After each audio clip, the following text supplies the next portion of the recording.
I am Cedric Roble, a geotechnical engineer with the Army Corps of Engineers, Buffalo District.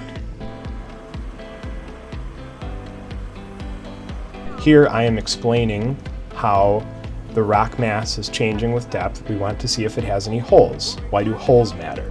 If enough water flows through the holes in the rock of the earth, it will take longer for you, the boater, to pass through Black Rock Lock. So the purpose of this investigation is to find out where these holes are, how big these holes are, and how much of a risk they pose to causing you to spend more time in Black Rock Lock.